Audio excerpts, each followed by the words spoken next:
Pintu teater 2 telah dibuka. Para penonton yang telah memiliki karcis dipersilakan memasuki ruangan teater.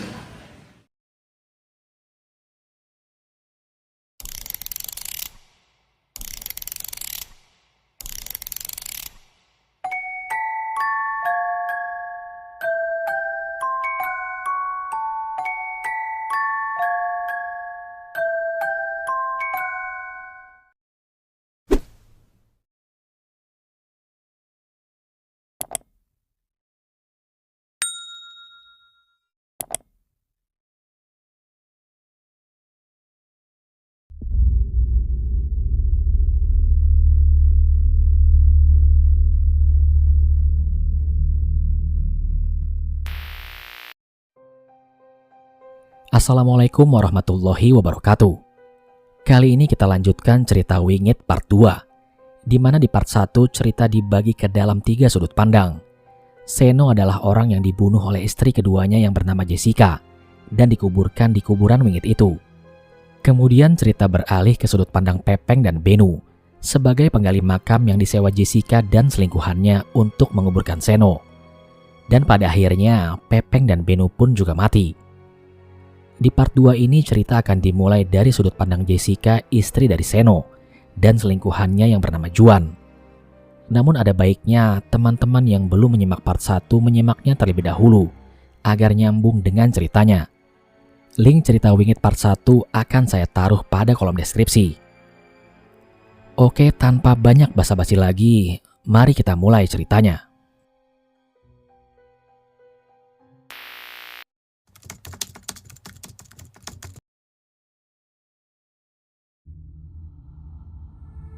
Juan, kamu yakin suamiku sudah mati saat kalian masukkan ke dalam peti? Kayaknya sih udah, tapi biarin aja lah, toh dia juga akan mati di liang itu. Malam itu kami berdua tengah berada di dalam sebuah mobil dalam perjalanan keluar kota. Sudah hampir 3 jam kami meluncur di jalanan dan belum berhenti walau sejenak. Sementara hujan yang cukup deras mengguyur jalanan membuat jarak pandang menjadi terbatas karena kabut. Aku mengenal Juan di sebuah kafe di Surabaya. Laki-laki itu mentraktirku minuman melalui bartender. Lalu ia menghampiriku dan mengajakku berkenalan. Gayanya yang sopan dan humoris waktu itu membuat aku mampu melupakan sejenak masalah yang aku hadapi. Malam itu aku pergi ke kafe sendirian setelah bertengkar hebat dengan suamiku.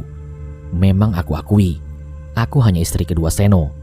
Banyak orang yang bilang aku hanya istri simpanan, pelakor atau sebutan-sebutan rendah lainnya.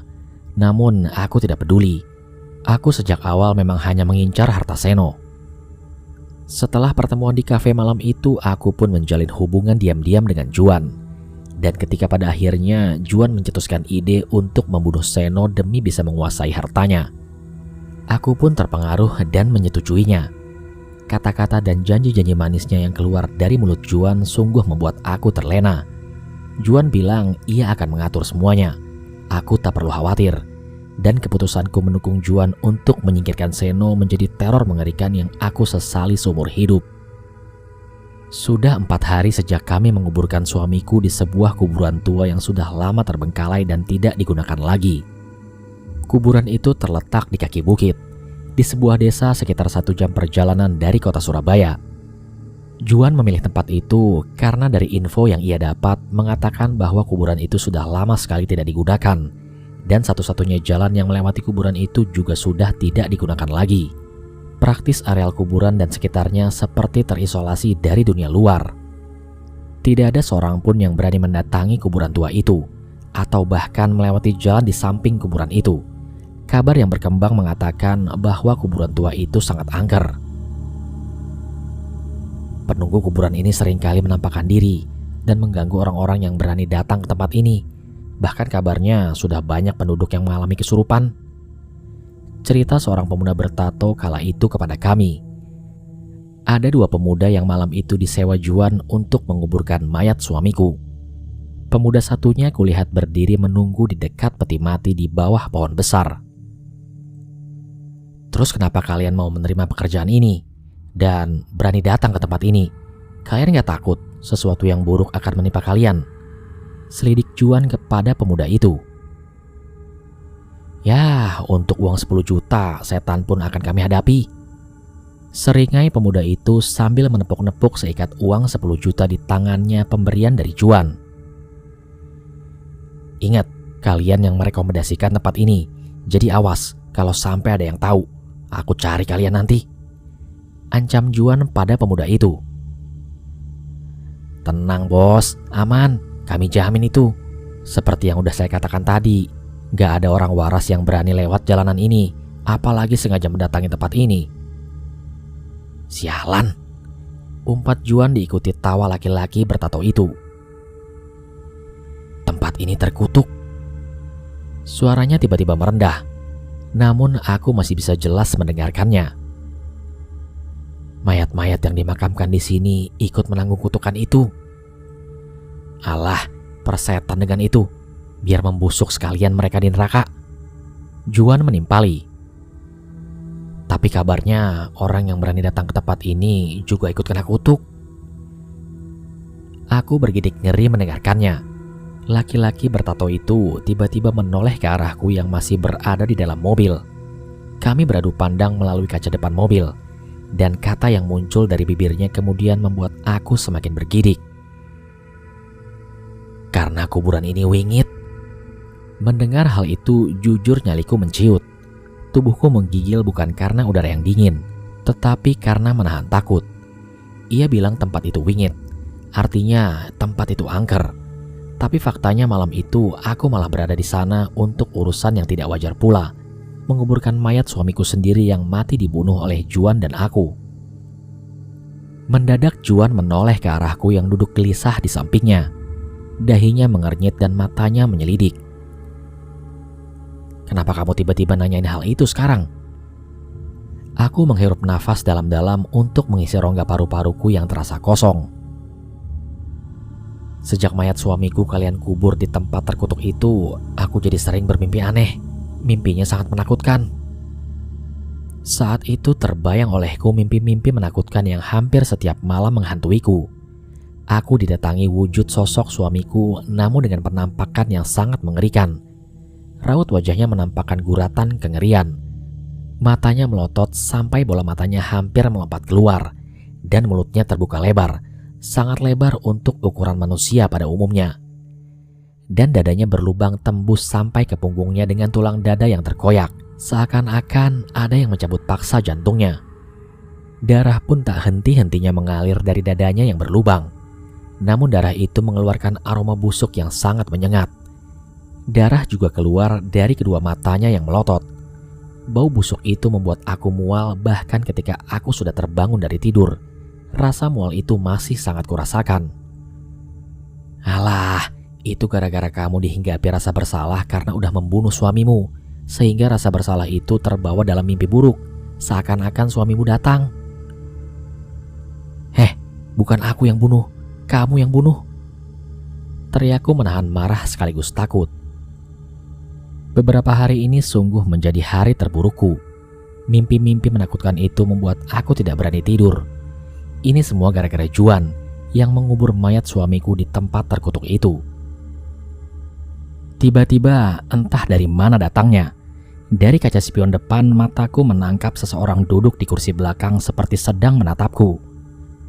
Walau kondisi jok belakang gelap, tetapi mataku masih cukup jelas untuk melihatnya. Duduk di belakang seseorang dengan mata melotot dan mulut menganga sangat lebar, serta dada berlubang yang mengeluarkan darah. Aku sontak kaget dan menjerit sejadinya sambil menutup wajahku dengan kedua tanganku. Tak ayal Juan yang tengah menyetir menoleh ke belakang. Tidak ada siapapun kulihat duduk di kursi belakang. Bulu kuduku merinding. Mimpi itu kali ini datang di saat aku masih terjaga. Ketika mataku kembali menatap kaca spion depan, sosok suamiku dengan wujud mengerikan masih tampak duduk di kursi belakang. Rasa takut seketika mengepungku. Kutengok kembali ke belakang dengan perlahan, dan seperti sebelumnya, kursi itu tetap kosong. Kamu kenapa sih? Suara Juan yang terdengar gusar. Jantungku berdegup kencang ketika kutatap lagi kaca spion depan. Sosok itu masih juga terlihat duduk di bangku belakang. menatap ke arahku dengan mata yang melotot. Kemudian ku cengkram lengan baju Juan kuat-kuat. Sekali lagi ku beranikan diri untuk menengok ke arah belakang. Tetapi kali ini sosok suamiku yang mengerikan terlihat nyata oleh kedua mataku sedang duduk di kursi belakang. Belum hilang rasa kagetku, tiba-tiba sosok menakutkan itu bergerak cepat maju mendekat ke arahku hingga wajahnya yang mengerikan sangat dekat di depan mukaku. Sontak aku menjerit sejadi-jadinya. "Hentikan mobilnya Juan, hentikan!" Sinting kamu!" hardik Juan dengan kesal. "Hentikan, aku bilang, hentikan!" Aku yang sudah panik merebut setir dan berusaha membelokkan ke kiri. Mobil pun oleng ke kiri.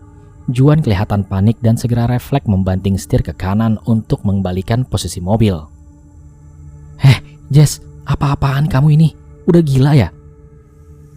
Kali ini hidungku mulai mencium bau anyir dan busuk dari arah belakang. Lambungku sampai mual dan ingin muntah. Lagi-lagi aku panik dan pikiran sehat sudah hilang dari otakku. Ku rebut kembali setir dan ku tarik ke arah kiri. Mobil kembali oleng ke kiri dengan cepat. "Minggir kamu perempuan sinting!" Juan mendorongku keras sampai aku terbanting ke pintu. "Hentikan kataku, aku mau turun di sini." Mobil hampir keluar bahu jalan. Secara spontan Juan membanting setir kuat-kuat ke arah kanan. Pada kecepatan tinggi seperti itu, mobil menjadi terlalu cepat melenceng ke kanan sampai melewati batas marka jalan. Tepat dari arah depan muncul sebuah bus yang melaju kencang. Yang lebih mengagetkannya lagi, ketika tiba-tiba muncul pengendara sepeda motor dari sisi kanan menyalip bus di depannya. Bunyi klakson bus meraung panjang memekakan telinga. Aku menjerit histeris ketika melihat pengendara motor itu terjatuh di antara bus dan mobil kami. Dalam situasi kritis, Juan masih sadar untuk secepat kilat banting setir ke arah kiri. Juan memang jago soal mengendara mobil, karena ia memang seorang pembalap. Ia tahu cara mengendalikan mobil meski dalam kondisi hujan dan licin. Bunyi decit roda beradu dengan aspal basah membuat ngeri bagi siapapun yang melihat mobil kami. Menukik tajam ke arah kiri terlalu cepat sampai melewati punggung jalan. Sementara sekitar 5 meter dari punggungan jalan itu terhampar jurang yang cukup menganga. Hanya ada ketegangan dan kepanikan di dalam mobil melihat situasi yang tidak mendukung. Detik berikutnya, Juan masih bisa menguasai mobil dengan banting setir ke kanan hingga terhindar dari jurang. Tetapi kejadian berikutnya sungguh di luar dugaan. Tepat di depan kami, ada sebuah truk trailer dengan muatan penuh besi cor, terparkir di tepi jalan searah laju mobil kami. Jarak yang terlalu dekat dengan laju mobil kami yang terlalu cepat, ditambah kondisi jalan yang gelap serta tidak adanya penerangan seperti lampu bim dan bunyi klakson karena memang truk tersebut dalam keadaan terparkir, membuat semuanya menjadi terlambat. Tanpa ampun mobil kami menghantam keras bagian belakang truk trailer diiringi jeritan kami berdua. Detik-detik kengerian terekam jelas di mata kami berdua saat batang-batang besi cor itu menghujam deras di sekujur tubuh kami, di kepala, mata dan juga mulut kami. Malam itu kian mencekam di sebuah tempat di kaki bukit yang jauh dari aktivitas manusia. Tempat yang hanya berisikan nisan-nisan tua yang rapuh termakan usia. Kabut senantiasa menyelimuti tempat itu yang hanya ditumbuhi pohon kamboja, beberapa pohon randu, dan semak belukar. Tempat itu terkutuk, baik bagi penghuninya maupun bagi orang yang berani mendatanginya, karena tempat itu sangat wingit.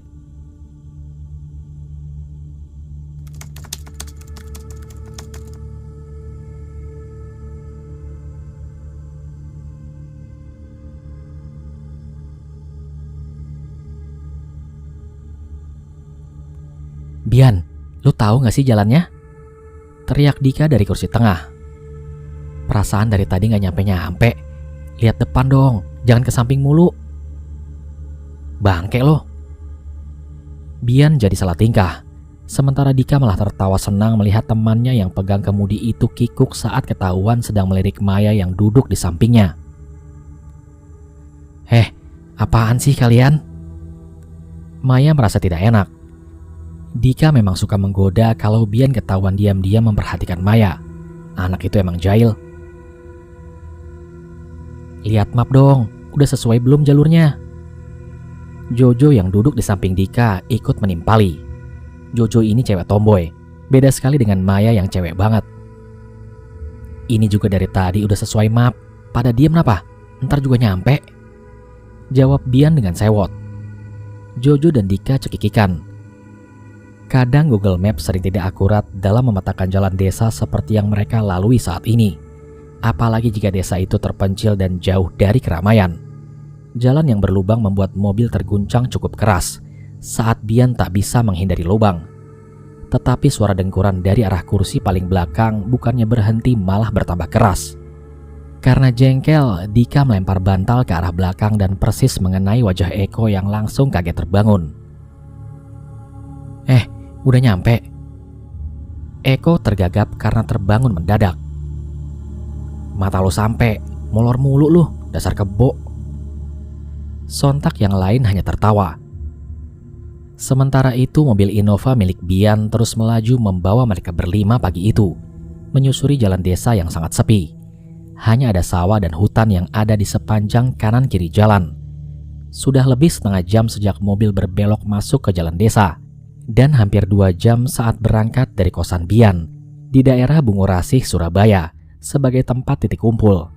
Tapi masih belum juga nampak persimpangan jalan menuju ke arah desa Kepuhrejo. Nanti kalian perhatikan aja kalau kalian udah melihat pohon beringin besar di sisi kanan jalan. Nah, itu adalah satu-satunya pohon beringin di sepanjang jalan desa itu. Berarti kalian udah mau sampai di persimpangan jalan yang akan menuju desa Kepuhrejo. Itu yang dikatakan Jarwo sebelum mereka berangkat tadi pagi. Jarwo adalah teman satu kampus mereka tetapi beda jurusan. Anak itu sedikit banyak tahu tentang desa yang saat ini menjadi tujuan Maya dan kawan-kawan. Informasi itu Jarwo dapat dari kakeknya yang orang asli Kepuhrejo. Maya, Bian, Dika, Jojo, dan Eko berangkat dalam rangka mengerjakan proyek tugas kuliah mereka. Membuat sebuah video dokumenter sekaligus penelitian. Kelima mahasiswa ini berasal dari daerah yang berbeda-beda. Bian dan Dika asal dari Jakarta, Jojo dari Bandung, Eko dari Jombang, dan Maya dari Solo. Tetapi mereka memiliki kesamaan yaitu hobi mengeksplor tempat-tempat mistis dan angker. Sudah banyak tempat angker mereka sambangi, baik di sekitar kota Surabaya maupun di luar kota, dan mereka mendokumentasikan dalam rekaman video. Perjalanan kali ini pun masih ada kaitannya dengan tempat semacam itu. Jarwo lah yang pertama kali bercerita soal tempat itu ketika mereka berkumpul di sebuah kafe. Tanpa diduga, mereka tertarik dan berniat menjadikannya sebagai proyek tugas penelitian mereka. Guys, tenang dulu. Menurutku, itu bukan tempat yang baik buat proyek kalian. Kata kakek gua, tempat itu keramat dan sangat angker. Sesuatu yang buruk bisa terjadi jika mendatangi tempat itu. Sebaiknya kalian cari tempat lain aja yang lebih aman. Tetapi tampaknya Bian, Dika, dan Jojo seperti tidak menggubris larangan Jarwo. Bagi mereka semakin angker tempat itu justru semakin menarik sebagai materi tugas. Sementara Maya dan Eko biasanya hanya oke saja apa kata mereka bertiga. Jarwo jadi merasa menyesal telah menceritakan tempat keramat di desanya itu. Udahlah, tenang aja bro. Sesuatu yang buruk bisa terjadi dimanapun, gak hanya di tempat angker, bener gak? Dika mencoba menenangkan Jarwo yang tampak gelisah. Paling juga kalau ada setan, si Gembul yang bakal dicekek duluan, soalnya dia paling lambat jalannya. Gembul adalah panggilan untuk Eko yang memang berbadan subur. Biar cowok, Eko adalah paling penakut di antara mereka berlima. Kampret! Sembur Eko yang hanya dibalas tawa Dika dan yang lainnya. Ini pasti pohon beringin yang dimaksud Jarwo. Ujar Bian diikuti semua mata memandang ke arah pohon tinggi besar dari kaca mobil. Pohon itu menjulang dengan akar dan dahannya yang besar, serta akar-akar gantungnya yang menjuntai. Akan terlihat menarik jika berada di tempat lain, seperti alun-alun kota. Tetapi di tempat sepi seperti ini, pohon itu jadi tampak menyeramkan. Gila tuh pohon, serem amat. Saat itu mobil berhenti di pinggir jalan tidak jauh dari pohon beringin yang tumbuh di tepi jalan. Itu kayaknya tuh jalanan yang harus kita lewatin, ujar Maya sambil menunjuk jalan di persimpangan depan. Dari arah jalan, orang tidak akan melihat ada persimpangan jalan di situ. Karena selain terhalang pohon beringin, juga semak ilalang liar banyak tumbuh menutupi badan jalan. "Kamu kenapa, Mai?" tanya Bian melihat temannya itu agak menunduk, seperti menghindari melihat pohon beringin di depannya. "Gak apa-apa kok, udah ayo jalan aja." Perlahan Bian menjalankan mobilnya dan berbelok melewati jalan itu. Jalannya agak menurun dan kelihatannya sudah lama tidak digunakan, sehingga dibiarkan rusak begitu saja. Sementara semak belukar tumbuh liar di kanan dan kiri jalan. Maya sengaja menghindar melihat pohon beringin tadi setelah ia melihat sosok kuntilanak bergelantungan di dahan pohon. Bukan hanya satu, tetapi ada 3 kuntilanak. Berbeda dengan keempat temannya yang lain. Maya memang memiliki bakat turunan dari almarhum kakeknya, yaitu sensitif terhadap kehadiran makhluk halus. Maya dikenal memiliki indera keenam. Karena itu dalam setiap ekspor tempat-tempat mistis dan angker, Maya selalu diandalkan oleh teman-temannya jika ada kehadiran makhluk astral di sekitar mereka.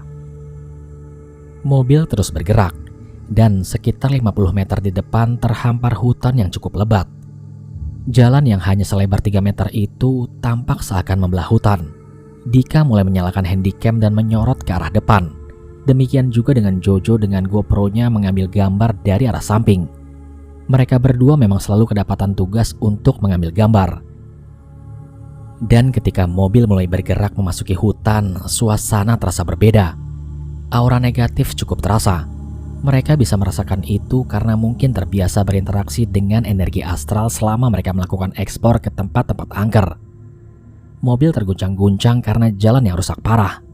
Bian menjalankan mobilnya dengan sangat hati-hati. Namun tetap saja Eko mengomel karena mual. Tiba-tiba Bian menghentikan mobilnya secara mendadak. Anak-anak ribut sementara di belakang. Eko langsung muntah di dalam plastik yang untungnya telah ia siapkan. Anak-anak menjadi semakin ribut karena aroma muntahan yang menyebar di dalam mobil. "Shh, pada tenang." Bian menyuruh semuanya diam. Ketika semua mata tertuju ke arah Bian, semuanya pun terkejut. Di luar jendela di samping Bian sudah berdiri seorang kakek-kakek.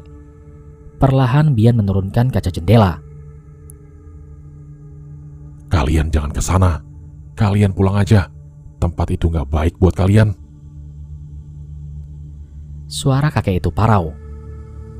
Kemudian kakek itu menoleh ke arah Maya yang duduk di sebelah Bian dengan tatapan yang sangat aneh. "Maaf kek, kami harus ke sana. Ini penting untuk tugas kuliah kami." "Udah Yan, cabut aja. Keburu malam nanti." Ajak Dika setengah berbisik yang diiyakan oleh Jojo.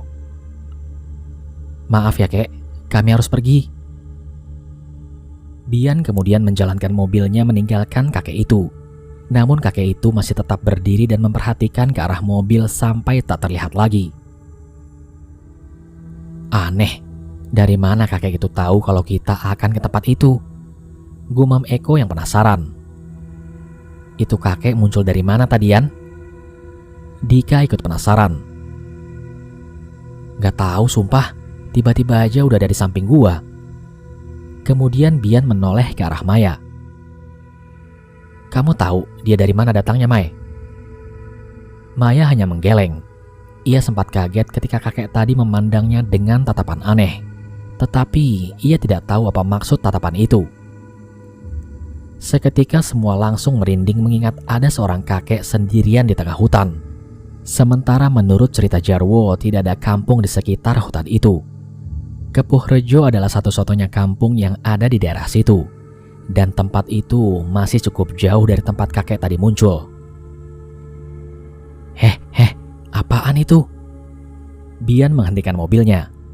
Jalan di depan mereka terpalang beberapa batang bambu yang ditaruh tidak beraturan.